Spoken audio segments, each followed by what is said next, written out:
themselves all $100,000. Yeah. Dude, That is a good year. that's I don't care who you are. That is a good year. That's a lot. They lost their spot. I kind of blame us for that one.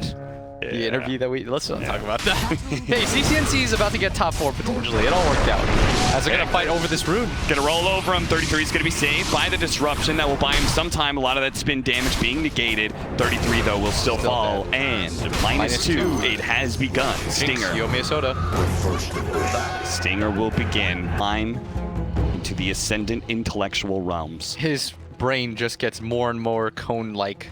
Dude, Whisper is Whisper gonna play the suicidal offlaner as a Leshrac here? Like he's not actually having a forward position. Schofield's gonna stick around at this bottom lane. They want to make sure they ruin Tide's game. This seems like a choice that they make often. Yeah. Try to give Whisper the worst possible lane and give your other 2 cores, because I do think this is a team that relies on their 2 cores to kind of win them the game. They really like Chris Luck and Hector. They're like, you guys are our all-star players. Let's keep it going. And as sure enough, 33 is definitely in trouble here, and he's gonna die. He tried to juke through some trees, but now it's -4 intelligence for the Tide Hunter. A hero that certainly... Dude, this is terrible for Tide. He does not have a great mana pool to work with. Saksa trying to beat down Schofield, but they will not be able to get that kill. At this rate, you know, he's not going to have enough to Ravage plus. And that is usually the... You know what the hero... Chris Luck, how's he doing? 14-1 compared to 13-3 on Fada. Fada... I actually feel pretty bad for Fada. Because I think he gets a lot of hate. And he always has. Just whenever Fada does poorly, it's like... Yeah. You know, there are some circumstances that you have to consider, like, as to why he's getting poor lanes and stuff like that. And I'm sure there's reasons for it, but... I think he's more like a 3. Yeah. As a mid laner. Yeah, I agree. And that's why... The thing about Dota, guys, is someone will always have a bad lane. As bottom lane, 33. And that's 33. 33 is having a rough one right now, as he may be dying. He's dead. For the 3rd time. Hector is going to take a little bit longer to run him down. Hey, Hector's got boots. 33 is have to perform some sort of miracle juke to get out of it. You know, at some point in time, Schofield shows up at top, and it becomes a 2v1 for a little while. Yes. Whisper also wasn't that shut out because it's an Elder Titan. You know, he's not that. He's still going to get experience. He's not actually going to die. They are going to be able to get the splurge at the top. In the air, Ace, he does manage to get saved by the disruption, but yeah, they're just going to run out of damage, but that's fine. Yeah, they're going to get the bounty runes. What's not fine is the fact that they have 5 stacks of the Shadow Poison on Schofield. He will manage to refill his bottle here. He wants to come back in right now, Cap. He's really trying to with the Avalanche, and now they're going to pop the Edict. The Split Earth lands, and this time it'll be Peter, who's under assault and will fall. This laning phase has gone way too well for Infamous. And remember, this was a 3rd pick Brood, and it was kind of addressed in my mind, but I still think this is a very good Brood game. Yeah. Saksa, he's going to be chased down. Nobody's having a good game at this point. So the net worth is really going to start peaking, and it's looking like, Blitz, a game that Fada's going to have to save with his Ember Spirit. Yes, he actually has to carry this one, because right now, the way that the laning phase is looking, again, yeah. Every time 33 doesn't need to move into this triangle area, nobody needs to come into mid lane because they're so far behind. He can get both the best of all worlds, really. Schofield shows himself with the illusion, does try and get behind. He's going to toss his own illusion up in the air to try and hit the first rotation. Coming out with the global being used. Sadly, that is a losing fight for Infamous, as Fada is still able to teleport in and help defend his safe line. I ain't sad about it, man. I want this series to go. That's true. This win is much more important for NiP than it is for him. And it's going to reward them so far, as Fada is going to make the rotation. He does have an Invis rune right now. Most likely going to run into Schofield, who does spot him out. Stinger lays out the silence, but might not be enough to save Schofield as he gets a nice toss. Even if Schofield dies here, he may have just done enough damage that other Infamous heroes can get away. Sure enough, Schofield is going to get run down by Fada. They have to take this tower now on the side of NiP base, and you didn't actually get anything on the map. You didn't progress your game further. They almost lost 2 towers for that. They had to pop the glyph to save mid lane, but bottom was still taken, and you know that mid lane's going to go down. He could just backdoor it. Yeah, and Hector, he has unbelievable fun. And they're still contesting the troll. It's not even like troll got space out of that. Yes. They're going to come back in. PPD likely to go down here. Yeah, P is definitely dead as he's going to be hit by the split earth. The toss over onto Ace. A beautiful play by Schofield. Ace actually pops that battle trance and will be able to kill the Leshrac. He might survive here for this. Heal actually that Stinger's not going to be able to do anything about him. And since Schofield ran out of damage there as well. Nice. I'm not sure what the expectation was because you know, he had his ult the entire time. Hector in this bottom lane just continues to push it further, is going to TP out, reset himself to the base. Does quite a lot of damage on this bottom tank. To go combat at all times. Oh, we see PPD right now. He's going to get slowed up as soon as the silence pops. And look at how unafraid Hector is. He knows that his hero is the strongest in the game at this point. Ty does have Ravage. He could pop it out of vision, but there is nothing really to follow it up, at least not yet. Now Fada is going to go into the backline almost immediately, but his flame guard's going to be taken away from that Yule Scepter. Do have a global. A lot of his damage, but they do manage to have the 3-man Ravage. Can he finish up Whisper for the global? It's good enough. The spin onto 33 will be able to trade out the offlaners here. The toss over onto Fada right next to Hector, and he's silenced up as well. He can't get away from this one. A triple kill. Godlike spree for Hector. Go ahead. Give him the beyond godlike. 15 minutes in, they don't. Schofield takes it away, but still. Farm to this Broodmother. I mean, it's already a 11k gold lead at 15 minutes. And, I mean, this is what we fear when we watch NiP games. Just the slow march of entropy where they just lose. Yes. At some point, it feels like they get into a losing game, and they just don't recover it. They don't go for like 5-man smokes or anything. That Ace. Oh, Vada is going to try and run down Whisper in return. They avenge Ace, but these Infamous certainly don't have to be the ones to have humility. Oh, Schofield at bottom getting run down by Fada right now, and he's going to run into his own creep wave, likely to die here. He tosses him back onto the range creep, trying to hide in the trees. The creeps actually block out Fada pretty well, but... Not sure what Schofield... He had 400 HP, and he's so desperate for Infamous to throw the game. Yeah, and that's almost never a good sign, especially with the amount of talent that's on this team. Bottom lane, they're going to make the move on a Hector, but this is the freest of free jug games. Let me tell you guys. He's not scared at all. Yule Scepter. And the global silence to be able to chain that one. They throw down the Omni Slash just to make sure they have the burst damage. That's the Beyond Godlike for Hector. They're going to lose this bottom tower now. Tier 2 as well. Oh, they're going to run into PPD here. The toss back onto the silencer. The captain of Ninjas in Pyjamas. He hasn't been able to pull NiP out of their funk so far. They're going to go high ground here, and Infamous. Look at this split pressure right now. Chris Luck, the highest net worth hero in this game, hasn't even participated. He's 0-0-1. This is how far ahead Infamous is, that their highest net worth hero that almost doubles any other hero in the game hasn't even had to participate in a single fight. He's got a BKB, so he could actually be quite crucial in this fight. They're going to be able to get the Ravage. Yule Scepter actually went down for the Leshrac. They needed to focus that Lesh down first, because look at all that AoE damage. NiP, as a result, are not able to get a kill, and they're all focused here, and Chris Luck has just got one where they just constantly assault the base, and Ninjas of Pyjamas have to 5-man. The sad part about their lineup is that they have to commit to one side or the other. The fact that nobody's defending bottom should make this very, very apparent. Dude, Chris Luck, he is running as far away as his webs can let him.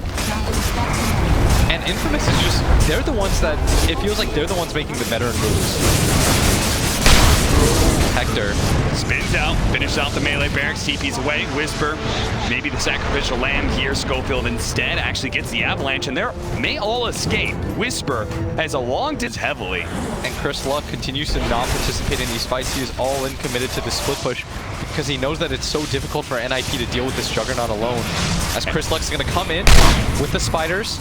They're going to get popped real quickly by the Anchor Smash. Ace is not here at all, by the way. He's just cutting the bottom lane. They're going to go for the Omni Slash. Yule Scepter out, the Global Silence on top. The Amber Spirit is just plain dead.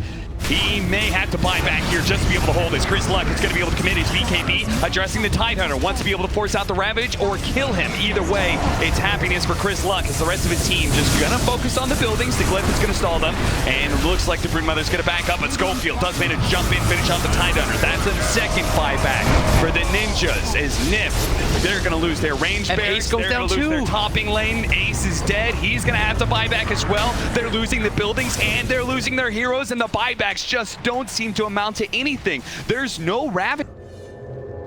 You will smack Greaves into BKB. And Chris Luck, man. This is the This is the piggy bank that Ninjas and Pyjamas were hoping to be able to crack open, take some of his net worth for their own, but sadly, it has not been the case. He is yet to die and is pretty much 6-slotted. As he can complete the Solar Crest here, is just going to go for the high ground, force Ninjas and Pyjamas back again. He's going to be able to take the range barracks, and looks like the melee barracks almost falls before anybody shows up. They wait for the stomp, goes back in, finishes that. Hector spinning on the melee barracks, commits for that one, and Ninjas and Pyjamas, nowhere to be seen, nowhere to be found. They just accepted Megas. I mean, what play is there to make, realistically speaking? Well, the last play is apparently diving the fountain. That's what Chris Luck is up to. This is just shocking, like how one-sided this game was from the get-go. And this is very similar to the game in which they lost to Vici, where it just felt like nothing happened. Yep. This is like the exact same feeling. The scores are even similar.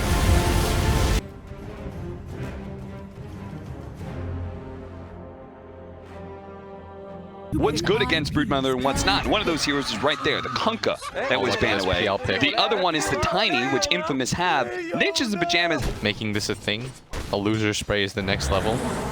You can mute people, but you can't mute the ground. You know, I saw that, and I was pretty sure that was going to be a thing at TI, but the other one I thought was going to be the monkey one. I thought that was going to be it's the other spray I quite like. Schofield. The lane is going to push in, so he's going to show up at this tri-lane once again and try and get the kill on Asaxa. He's going to be able to get the telekinesis, but the avalanche and all the shadow poison, that's easily going to be enough to go. One more. He's going to pop his stick, have enough for the lance, and that will be enough to secure First Blood.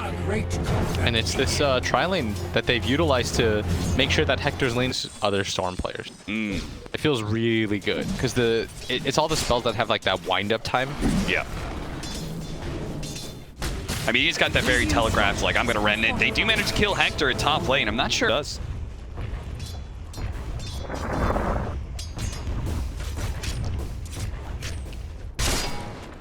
Trying to go on a Whisper here. Wraithfire Blast has the cast ready to go. Honestly, he's not that low. But Fada just continues to try and bully him out. Diabolic Edict is going to be used here, but another round of Wraithfire Blast. This means they're going to be able to get the Maledict before the cast, and Whisper's dead. And he knows it too. He doesn't even try and attack anymore. Nope, gonna go down easy. Nice Stinger, managed to take a lot of those last hits, but may end up dying as the board's going to be able to catch him. Got tossed back into the board, the Fate Bolt to finish him off, so even if he does get all those last hits, it'll cost him his life. And we said that NiP is a team, they need a good laning phase to be able to continue to roll. So far, so good, as they're going to even start to harass Hector quite a bit, who doesn't want to pop the shrine, but Hector, buddy, you're going to have to. Even dropping items on ninjas. He dropped the Wraith Band just so that he could get extra HP. But now he's being relegated to the jungle. 33 is going to have a very good lane to start. Disruption into Split Earth. But it does not have his level 6, and this is too much damage, that's for sure. And this is right before he hits level 6. By the way, he's decided to go for the build where you go Midas into Ags. I think the key difference between like the two builds, oftentimes that brutes go for threatening the roar. They are actually going to use the roar here. Hector is he's very gone. dead. Nice. What actually hurts Meepos, or Broodmothers, is the ability to take her tower. Yeah. That's really what hurt. Toss back into the Diabolic Edict. Whisper is going to try and run him down. They do have the reincarnation, so a second life. Do they have enough damage? We'll see. There's nothing out for the Tiny except for a toss, but it looks like Soul just Catcher. the Split Earth. It is so much with a Soul Catcher. His health just evaporated. This is why the Shadow Demon has been such... The game is still relatively okay for NiP. If you do manage to take the mid tower of the Broodmother, it changes the way that she has to play, because it feels even worse. They're going to catch Peter as well behind the tower. Diabolic Edict to finish off this tier 1. Ninjas and Pyjamas are trying to equalize things by taking top. And Ace is not ready to be rotating around just. If mobility is key, nothing's going to be better than Blink stunning her. This mid tower, though, still very healthy. Got to be able to catch Peter here. He is very dead. Oh, Ace is down here, though. Ace is really going to commit for this one. He's actually going to go for that last rank. He's The going to damage kill dealer everyone. is dead. That means the Shadow Demon is gone as well. Schofield's trying to get out. Fada knows he did not run left, so he's got to be somewhere in this triangle. Spot him with a telekinesis. Wraithfire Blast as well. Toss up. Toss for Toss. Ace actually managed to run down Hector as well. Schofield's still alive. That was the roar. He's trying to skedaddle here, but there's nowhere to run to. He'll be met by a shot from the tier 2 tower. He almost just made his money back by purchasing this blink. Got to be able to get to the Shadow Demon as well. Schofield, I'm not sure if you really want to get too close to this one. The Soul Catcher goes out. They're going to try and burst down the Meepo with a split earth, but it doesn't land because Soxa had the telekinesis as well. Ace is getting low. But Ace does go down as Chris Luck and his gigantic army finishes off those spiders. He's going to be able to get Peter as well. And Who Schofield just stands his ground. Fada, I thought because he had died 3 times, he'd be significantly far behind, but we have seen Hector, regardless of the circumstances, always end up with some amount of net worth. What? Somehow he has more net worth than the Beastmaster, Cap. Yeah. What is Fada's build, by the way? Oh, he's going for a hood. Okay. Why though? Like, no minus, no Radiance build. You have the Avalanche to be able to slow down 33. They traded so dead. Less track for a Rubik. Schofield goes down too. During this time, the Meepo is PPD. Okay, Peter. So bad against the spiders. Yeah, that ward doesn't see it. I see. And he guess doesn't it's on see the it like either. When he gets really close, that's not quite enough vision. He's going to be found by Ace, and he's going to be like, how'd you know I was there? He'll end up dying. They do have the Primal Roar on the Brood. That's a big kill, but a Split Earth managed to lock down all those Meepos. The Paralyzing Cast keeping the Brood Mother locked in place. He will end up dying. And now he can Roche. Unfortunately, sorry guys. Deal with this, but hotkeys are not right. This team. Yeah. He's just trying to enable it, Yeah. I believe. Dire's bottom tower is But it means if Meepo does actually get addressed by Infamous, the game is pretty much over. But Ace should have a really sick game. He's going to be able to find another kill on his Schofield while his team continues to pressure the bottom tier 2. With the skeletons coming out and everything, Infamous really have to address this quickly. They have to try and kill the skeletons in that first round, and they just don't. So They're forcing the issue. They're going to grab the tier 3 tower. They know that right now Infamous can't fight. Ace, he's going to try and catch Chris Luck, and he does manage to get him. This is Chris Luck's death. Trying to all in to get the tower and just barely does guard. Almost completed a pipe. This is a very mid-game oriented strategy. This is meant to end the game at the 20-minute mark. Is Ace going to run in, find Schofield? Surrounded with the Meepos, toss one Meepo away, but the other 2 remain. Force shows up for the pretty much means they have to, they just don't have a ton of AoE disables. They have Split Earth and Avalanche. Yep. They need more, I think, because if the Meepos are right-clicking, then all of them are just going to go back up to full health because of Ransack. Onto the high ground they march. 33 drops a little bit low from the Soul Catcher, but Infamous can't really push forwards. That Ace Meepo is just so terrifying, and he's so tanky. Now they've got to pick off Schofield. It's going to be tossed back for the telekinesis into all the Meepos, and even as they take the damage, they just keep on moving forward. Whisper thinks they're a little bit low enough, maybe commit. That's certainly where this Phantom Lancer's going in, but he has to doppelganger away with Sliver of HP. He's going to be caught, shot down by the Ethereal Blade. Now turning in with a side device, going to be able to go for Schofield on his second life. No dieback for him, and Whisper, well, he can't even finish off one Meepo. They denied it from him. And that's it. They denied them. They were going to give him the Rampage. Stinger's going to walk in here. Chris Luck trying to go in. He's going to deal with Soxa as best he can. He's going to be able to clean up 33 as well. Oh, Rampage. Roar, Rampage for Ace. Give him a double Rampage. Whisper actually hits a beautiful Split Earth, but this is still a Meepo with Aegis. You can't bring him down. There's too many teamfight auras. His Meepo's too damn big. Ninjas in Pyjamas, they came to this game on the edge, on the brink. One game and they're out. Plan 2. It's a Meepo full team fight lineup. And Chris Luck trying to find Fada, who does still have the reincarnation, so that's 2 different cores. They just can't kill fast enough. Fada. Chris Luck trying to slow him down, and he's going to go down real easy. But still, 7k gold lead. And there's the Hex on the Meepo. He's got 20 next. He is all about the team right now. This is the most 3-position Wraith King I've seen since, oh hey. Oh jeez. Oh, Chris Luck actually does spot Peter. Oh boy. Oh, that is the boys. The boys are out. Dude, the boys Back are doing in town, it. and the boys, they're tearing down that tier 3. They're about the revolution. They're tearing down the wall, and looks like Nepo, they may be able to take away that Aegis pretty easy. They will get that. The toss over to the Shadow Demon. That I don't think was what Schofield wanted with that play. And it looks like all of Infamous, they should be able to get out. If anything, Infamous, they might just be able to catch more out of this nasty situation. Peter, he's going to be disrupted. His TP is canceled. Peter just...